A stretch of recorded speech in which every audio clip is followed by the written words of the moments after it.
Okay, let's talk about a president most of us have probably forgotten. Martin Van Buren.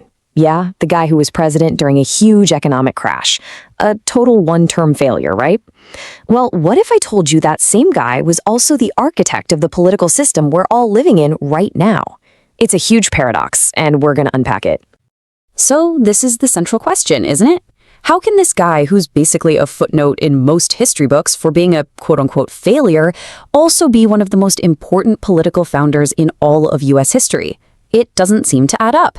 Let's dig in and find out. All right, so on one hand, you've got Van Buren the failure. His entire presidency was completely dominated by the Panic of 1837, just a brutal, devastating depression.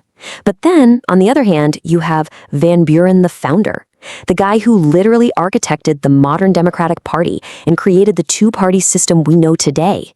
Historians call him a political genius. So how can both of these things be true about the same person? Okay, first up, let's tackle the case for failure. And believe me, this story starts the second Van Buren puts his hand on the Bible and takes the oath of office. So Van Buren comes into office riding the coattails of the super popular Andrew Jackson, promising to just keep the good times rolling. But literally 2 months later, the whole thing collapses. The floor just drops out from under the economy. New York banks, the center of the financial universe back then, suddenly run out of gold and silver. They can't pay anyone. And that single event kicks off a massive panic, triggering the worst economic depression the young United States had ever faced. And, I mean, the scale of this thing was just staggering. By the end of 1837 alone, more than 600 banks had failed. Just gone. You have to imagine what that means. For thousands and thousands of families, their entire life savings were wiped out in an instant.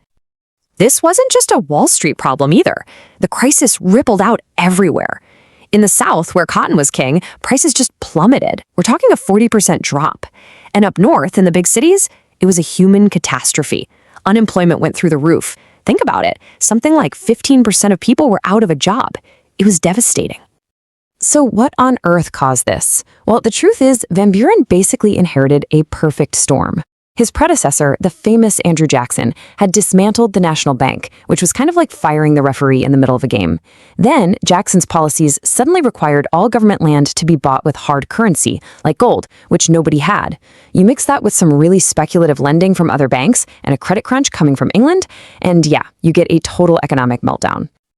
So, with the country in freefall, what was Van Buren's big plan? Well, he stuck to his guns. He was a firm believer in the ideas of Jefferson and Jackson: small government, limited intervention. He thought a federal bailout would just reward the banks for their bad decisions. So he basically did nothing to intervene. Now, you can argue about whether he was principled, but politically, oh, it was a disaster. To the American public, who were losing their jobs and homes, his hands-off approach looked like he just didn't care. They started calling him Martin Van Ruin. He got blamed for everything, and when the 1840 election came around, he was absolutely crushed. His reputation as a failure was set in stone. Okay, so that's the story of the failure. But now we have to flip the coin and look at the founder, because this is where things get really interesting. How was this same guy an absolute political mastermind who reshaped American democracy forever? You have to go back before his presidency to his time in New York. The politics there were tough. It was a real proving ground, and Van Buren didn't just survive.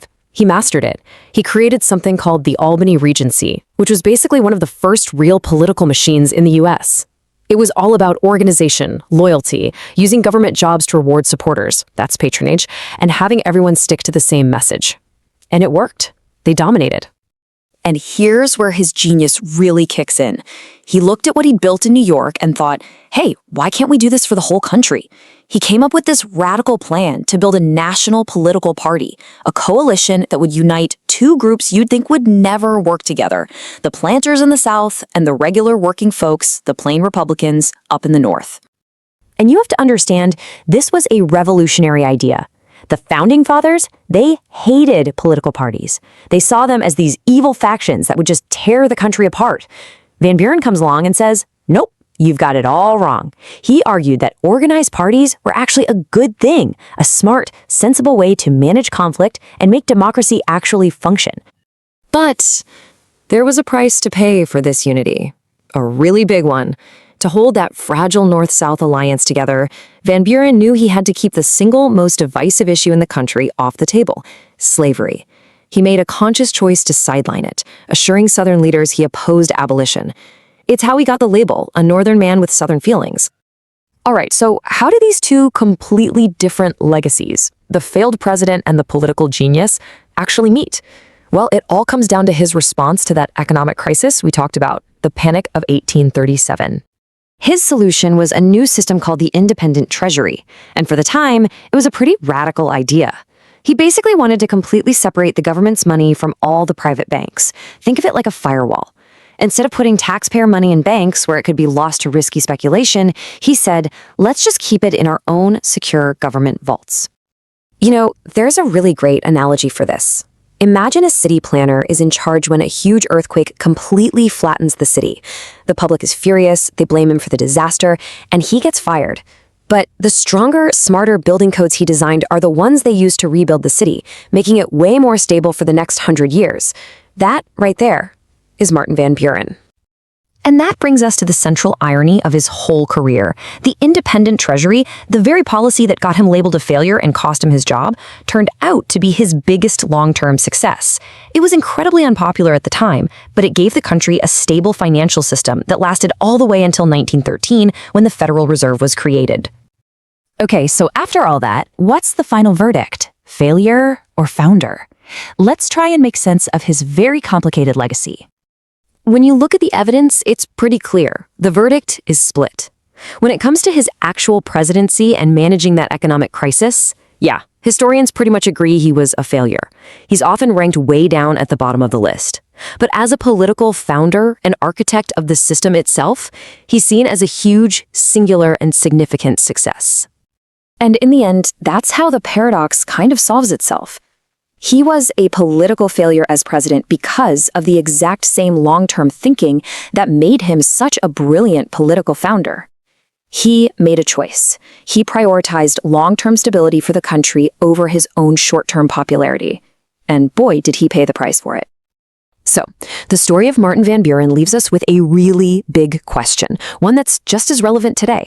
What do we actually want from our leaders?